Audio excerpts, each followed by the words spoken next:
dear friends. I'm very excited today because I'm going to take you on a tour of guess Panjim City. You're right. We are going to Panjim City and I'm going to show you the beautiful Panjim City, and we are going to have a very interesting talk with a very interesting lady in Panjim City. Panjim is, as all of you know, is the capital of Goa. It is also known as Panjim. It is located on the scenic bank of the Mandovi River, which we are going to be crossing, and I will show you the Mandovi Bridge. And it is also known for its beautiful Portuguese architecture and the red tile roofs and the colonial heritage and the scenic tree-lined streets of Panjim. It's supposed to be very relaxed, and we are going to be walking in the Fontines area, and I'm going to show you beautiful old heritage houses there. And the city actually became the capital in 1843.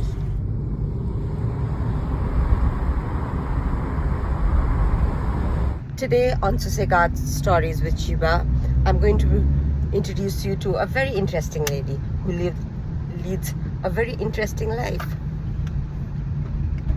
She has many roles, that of a mother, a wife, a daughter-in-law, and most importantly, a successful entrepreneur. And today, we are going to discuss how she juggles all her roles living in a big city like Panjim in Goa. As we tour the little city along with Miss Radhika Timlo. This is Panjim City. Look at the architecture. The Portuguese architecture still remains. The Portuguese ruled 450 years in Goa. We are approaching the most beautiful church in Goa and in Panjim, Our Lady of Immaculate Conception. It's made in Baroque style, beautiful white. This is what we love about Goa, the beautiful white churches.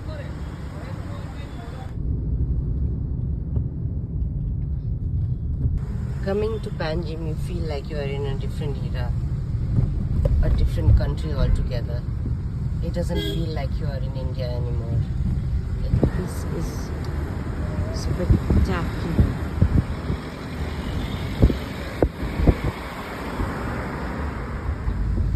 I promised you tree-lined roads in Panjim. Look at this. Look at this beauty. You're covered with trees as you drive. Did you know that 2/3 of Goa is covered with rainforests? Which is why Goa is so green, so vibrant. There's a lot of flora, fauna, birds, and the weather is just amazing.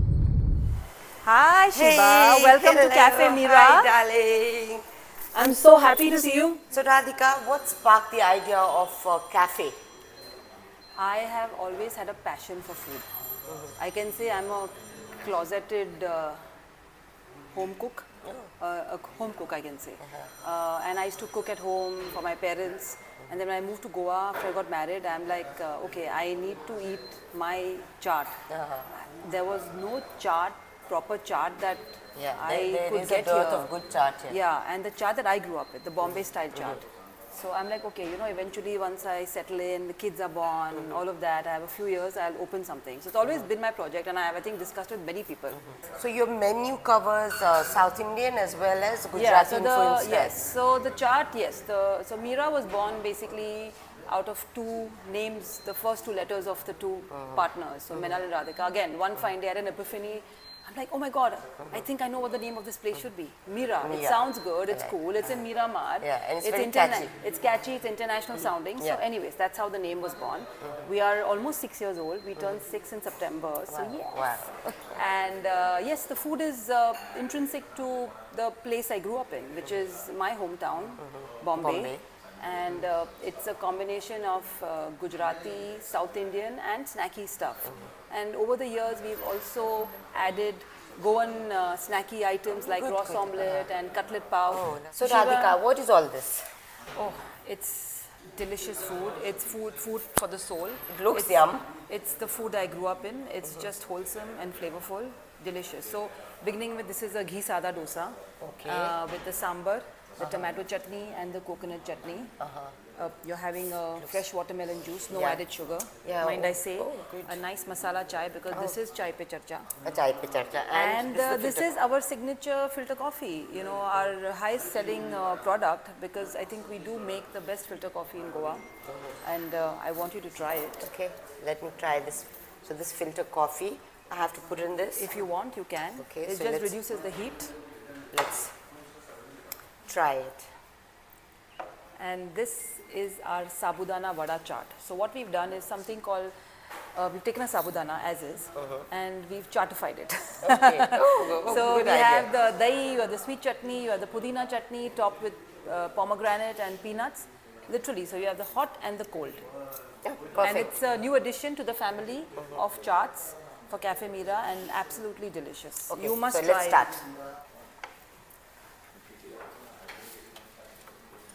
It's yum. Guys, this is amazing. And I can't I'm seem so to- glad I came khali pet.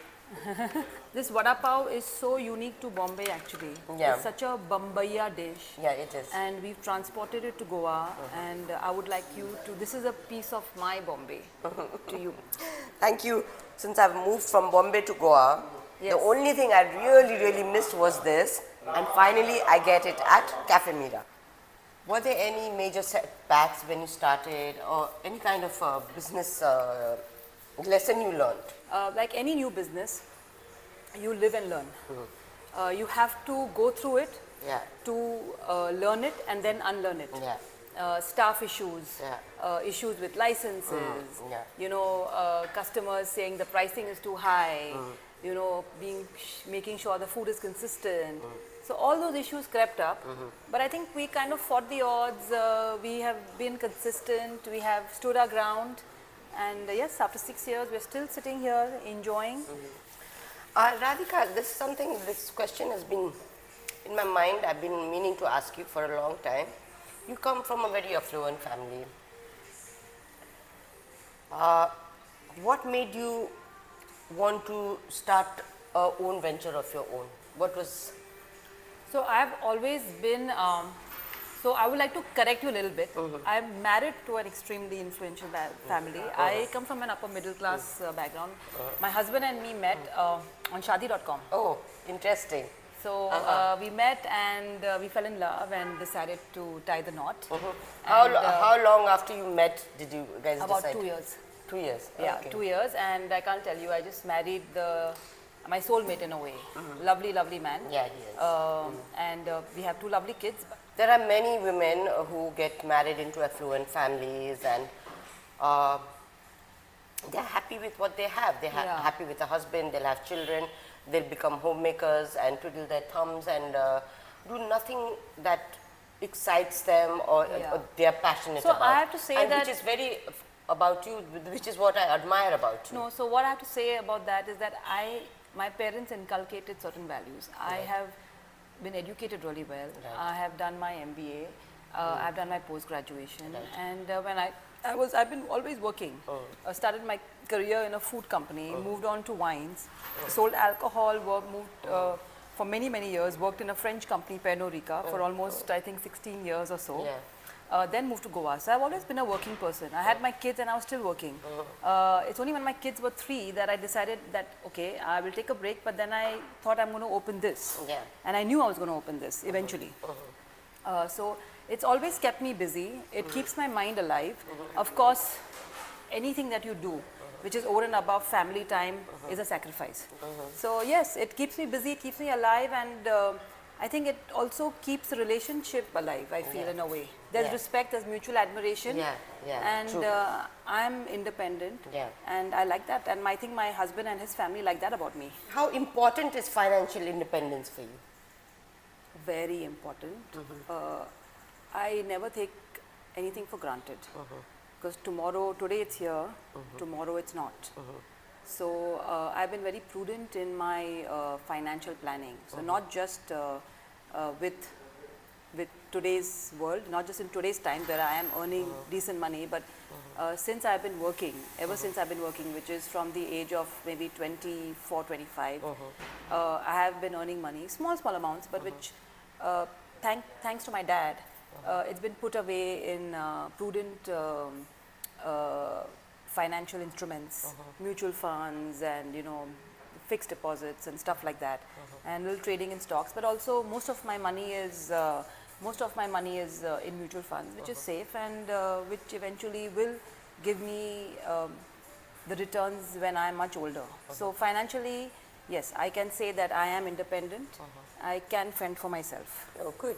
And you are an inspiration for many women out there who are looking forward to stand on their own feet, and they're going to look up to you and say, this is my ideal woman. Yes, this I is my hope ideal so. woman. I hope so. The advice I can give, and I think today's generation is just so smart anyways. Yeah. I think we were, I think everybody says that about different generations, but today's generation, they really know what they want. I mean, in some ways, I would say. I think social media can be a curse and a boon. Depends how you look at, depends how you use it. But like I see them, I see the way they dress, the confidence, I see the way they put makeup on. Like it's flawless. They all look like models. Yeah. Radhika, can you tell me something about your husband's family, the family you are married into? So my husband comes from one of Goa's oldest families, the Timlos. Timlos. And they have various businesses, but I think something that everybody would know of is that they own the Siddharth The Taj. and the Taj. So the Horizon and the Heritage. And the Heritage was the Siddharth de Goa, which is Goa's most iconic hotel, started by my mother-in-law. So I think the women entrepreneurs, or maybe my inspiration to some extent also comes from her. Because she's such a woman to reckon with, such a strong woman person. of substance. Woman of substance. Yeah, she is.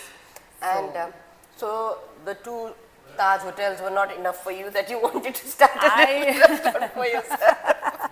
So I've always been doing something, and came here, and I have such a strong mother-in-law in terms of her ambition and her entrepreneurship that she was also keen that I were to do something, and definitely with her blessings, I have been able to keep this afloat, and actually not afloat, more than afloat. I think we are doing really well. Yeah, great. So this is what I find very inspiring about Radhika Timlo is, although she comes from such an affluent family owning Taj hotels, and she resorted to opening a small cafe and feel empowered by working on herself and being financially independent by herself. Yeah, it's a very romantic notion that I'm going to start a restaurant, but when you get into it, there's so many. That's what I began with. I began with that romantic notion, and here I am. A lot of grays, as you can see. I didn't have those 6 years ago, but I'm embracing them, just like you are. Yeah, learning from you, darling. Learning from you. How has building your own income source changed your sense of self or in your family dynamics? I think it gives you more confidence, for sure. It empowers you. Right. Financially, of course. But I think you also, in your own self-esteem, have risen because you know that you can do it. You know that you don't need to depend on others. Anyone. And with my own income stream also, the benefits are that I can buy what I want. And the thing is that your children are seeing you. My children are seeing me do that, and I literally, I mean, apart from, of course, saving the money for the rainy day, which we all Indians do, we are accustomed, we have been taught to do that. I treat myself to certain luxuries in life. As you know, I love accessories. Yeah, you love to dress up. I love to dress up. I'm a girl that way, a girly girl. I love dressing up. I do pride myself in that. So yes, I can indulge in a few luxuries like buying myself some funky jewelry or kurtas or whatever it takes. My biggest role model in my family growing up was my dad. I really looked up to my dad, put him on a pedestal and all of that, and I still do. I think mothers and daughters initially do have some kind of tutu meme, and but over the years when you yourself become a mother, it changes things. Yeah. And I have to say that growing up and now with my own kids, I think of my mom and think of, you know, how it was for her. So she also grew up with, I mean, she had made my brother and me grow up, and she's also become a role model of sorts, you know, for me, because the food she put on my plate, the reason I eat healthy is because of her. I mean, I have to thank her for making me love my vegetable. I have role models in my husband. You know, I think what happens, all my friends and family in some way would be my role models because we all take snippets. I take snippets from them. Yeah. I like something. Whatever best is whatever from best the of best. that. So what do you think is the contrast of the lifestyle in living in Panjim versus living in a village like, say, Aldona? I would say it's not that contrasting. I would just say that the homes there are bigger. There's more greenery. Life in a city, like Panjim is a big city. So life in a city is always hustle bustle. Yeah. Not like Bombay hustle bustle, but it is hustle bustle. So with me working, yes, my day is quite busy doing things.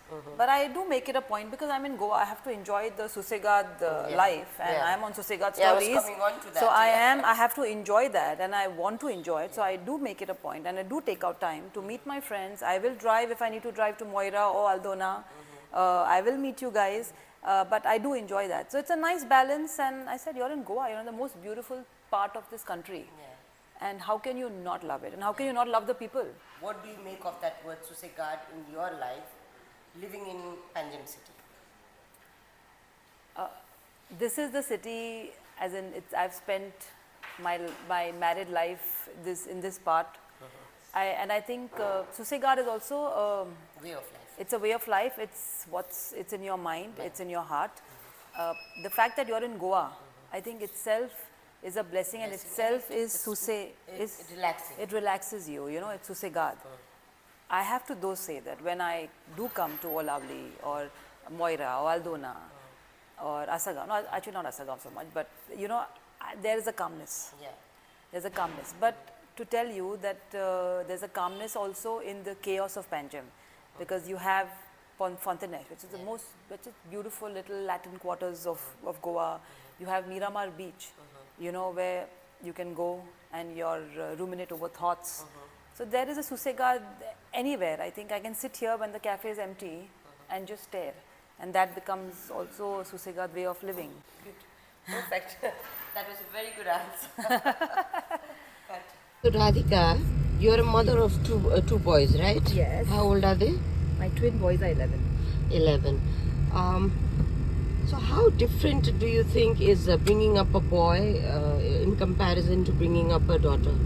I don't know. I only had 2 boys, but I have my nieces who, I think different ways of bringing up kids. Probably earlier years, boys are easy. No nakras and all of that. Girls might want their little dresses, and I don't know, hormonally I think girls may be a little more active at this age. But my boys are simple and sweet. Do you think the same values that Indian parents instill in their daughters is necessary to be instilled in boys too? 100%. Yeah. I think boys more so, because we live in a country which is so male dominated and male centric. Yeah. And I do think that my boys definitely should learn. Main thing is that everybody's equal. Yeah. You're not superior because you're a man. Yeah. And a woman is not inferior because she's a woman. Good, yeah. And respecting everybody. A lot of this value system stems from home.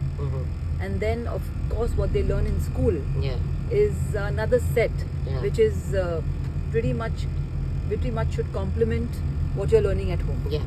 How do you think them being raised in a place, a state like Goa, which is half rural, half urban, are they benefiting out of this?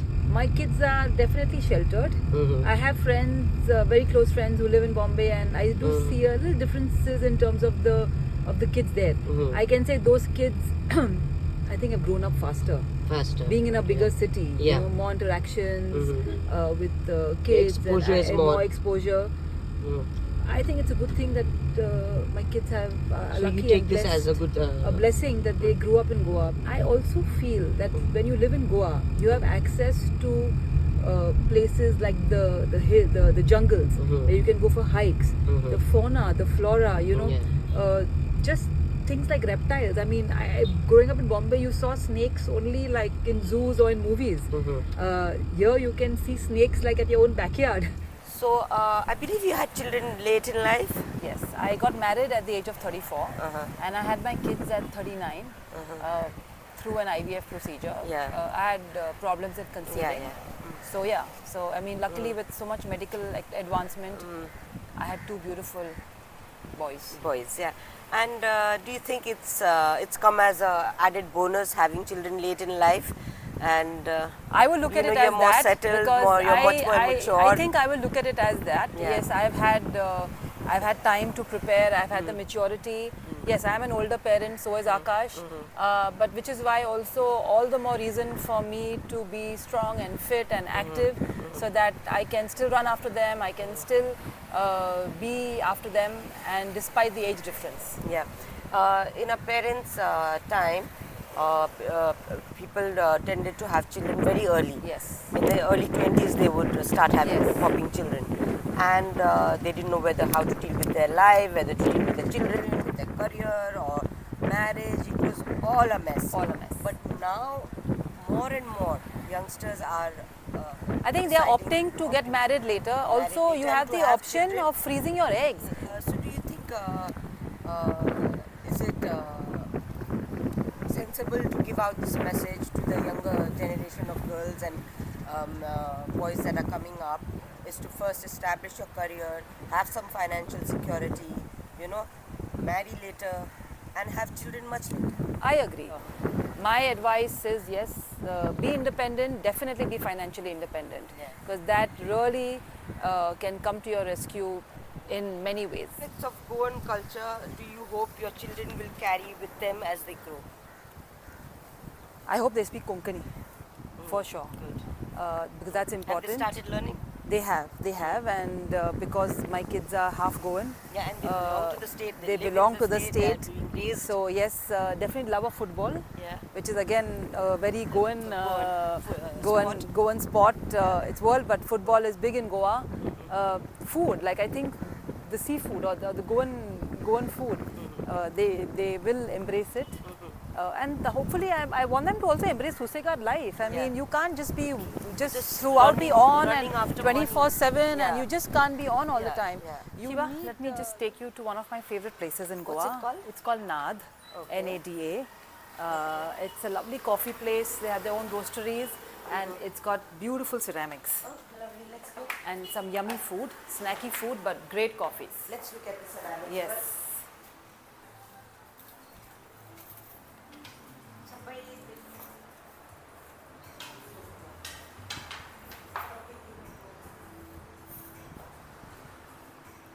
Lovely stuff. Radhika, can you share a childhood memory that encapsulates your entire childhood in Bombay? I remember going, this is a recurring memory in the sense it is a memory that where my parents took me to this place for dinner very often. It's a South Indian place called Woodlands in Nariman Point. So essentially we live on Pedder Road. Nariman Point is where the Queen's Necklace, the Marine Drive and all of that. Yeah. So we would drive there, see the lovely lights, have food, have great South Indian fare, come back, go to Yankee Doodle, an ice cream parlor. And Raspberry Ripple was my favorite ice cream flavor. Unfortunately, I don't eat ice cream now, but to me, that was really, it encapsulated Bombay. It's the Bombay of in my growing up. The Marine Drive, Queen's Necklace, yummy food, ice cream, and then going home Irving and having chit-chatting. Okay. But Radhika, do you think that you could now live in Bombay after having lived in Goa? I'm going to say this with a very heavy heart. As much as I love Bombay, it's my favorite city in the world. I can't live in Bombay. Yeah. If not Goa, where would it be? In India or out of the country? Anywhere. I want to say Italy because I think I was Italian in my previous and birth. it has the same vibe, Susegard vibe, I guess. Yes, I would say Italy because it is. It's very close. I love the Italian food. I think the men are very hot. For me, I think it would be Bali. Bali. Yeah. Yeah. So I think Italy, but realistically, I don't know. Actually, I haven't lived in that many places. But let me give it a shot. I think Italy. Okay. Yes. So, before moving to Goa, you must have had some kind of a perception, yeah, this is what I'm going to. And when you came to start living here, were you shocked? Did it live up to your expectations, or were you like shocked and there were many surprises on the way? I did not like Goa when I moved because again I'm moving from a big city, life You in were a a big city city, girl and I'm a always. city girl, and I was working with the company that I was working, which was an extremely hectic, fun job. I got married, moved to Goa. The first year was a little tough transitioning because Goa doesn't have the social life that Bombay does. So it was a little. I would run to Bombay every weekend, just go to Bombay, go. Once my kids were born and once I got a semblance of some really good friends, and I have made very, very good friends, I love it here, I have to say. I love going back to Bombay, but I love coming back home. So Radhika, do you have any idea how the local community in Panjim supports, if it does support creativity and entrepreneurship? Yes, At any a level? lot. Yeah. I think we have Goa's probably in terms of the art space Serendipity, Yeah. which is in Panjim. Yeah. Before that we have IFI, Yeah. which is also in Panjim. Panjim. Yeah. Where you have the visual art, and then you have the movie art, all of that, film. We have a lot of these ceramic potteries. So this area we are right now, what is it called? It's called Fontines. Fontines. It was, I think, I would say invented, but it was created and built because it's lovely houses with different colors. The Portuguese inhabited this place about almost I would say till before 1961. I think Goa was a Portuguese colony or a Portuguese. So the houses still have this architecture. Many of the houses have the architecture. People do speak Portuguese as a language. In fact, if you were born before 1961, you could actually even become a Portuguese citizen. So yes. And any kind of old bars or taverns in this area?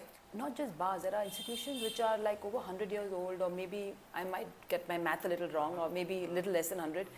These little food places like Taton, Bhosle, which serve the very iconic mirchi vada and puri bhaji, and a lot of the locals go there for their breakfast. Many tourists, when they come, Panjim is given the least priority. You know, it's most side the beaches, Yes, and the yes. restaurants and clubs and stuff like that. So, what would you suggest to the viewers out there? What if in a one-day's tour, how much can they cover in Panjim? I would add the churches to Panjim because they are a part of the greater Panjim. Yeah, and restaurants and and shops. the food scene, the shops, the churches. Can you name some restaurants, some shops So- besides Mira, Cafe No, Mira? so you is have one. Avinash Martin's second restaurant, Janot, which is housed in Panjim Gymkhana. Yeah. You have Petishko, again made again a lovely restaurant in Panjim serving global cuisine. You have Tataki serving Asian food. Yeah, I've been there. Very recently. Yes, you have Greener Cafe, which serves vegetarian and vegan food. You have Miguel's, which is serving your amazing cocktails and great steaks. If you all are meat eaters, I mean it's restaurants galore. And then there are a little bit drinking. You have Joseph Bar. You have little hole in the wall places. So all nice. In case of shopping, there is Thomas the Potter. There's Nada for ceramic. There's some lovely. There's the shop. There's No Nasties. Yeah. So there's a lot. Yeah, there's a lot. There's Kaveri, Love by Kaveri, which does some good jewelry. So I can say that someone who comes to Panjim will not be disappointed. So we have this rapid fire round coming now, where I ask Radhika question and it has to go quick. Okay, I'll try. Thank God the coffee hopefully will keep me alert. Come a little closer, please, cameraman. Okay. Oh. Okay, here we go. Do I get also like the coffee with currant hamper or Yeah, something? you Do will, I you get will. something? Yes, yes. Okay, we're going to start now. What is your idea of happiness? Sossegado. Perfect. Can you say it loudly? Sossegado. Great. See? What is your greatest fear? Small or big, it can be anything. Losing my family. What occasion do you lie? When I have to tell my kids I have to go out. What do you tell them? I have work meetings. What is the quality you most like in a woman? Her independence. Good answer. What is the quality you most like in a man? Respect. Good. Very good answers. Like it's like as if you prepared for it. Did you cheat? It's nada coffee. When and where were you the best, happiest? When and where were you the happiest? Happiness is so momentary. I mean, also it's a space in your mind. Like currently, right now, I'm very happy. Which talent would you most like to have, which you don't have? Sing. Everybody wants I to wish I sing. could sing. Sing like Adele. If you could change one thing about yourself, what would it be? I wish I was not. I wish I would not procrastinate that much. If you were to die and come back as a person or a thing, what would it be? I think I might come back. If I were to come back, I would like to come back as maybe mango, the Alfonso mango. Why? Because it's really my favorite fruit. It's, you know what they say when death row, what would you like to have before you die? Alfonso mango is my death row. So What do you most value in your friends? honesty and loyalty. Good. When you unwind alone, what are the activities or entertainment that you enjoy the most? Watching trash TV. Really, watching trash TV. I do that too. Okay, so with that, we have come to an end of this Susegard Stories with Shiba, with Radhika as our guest, and please do like and comment, and also please do subscribe so I can get you much more fun stuff and in the future. Thank you, Shiba. I mean, this was really, really lovely. I got to spend so much time with you, and I think this is always nice.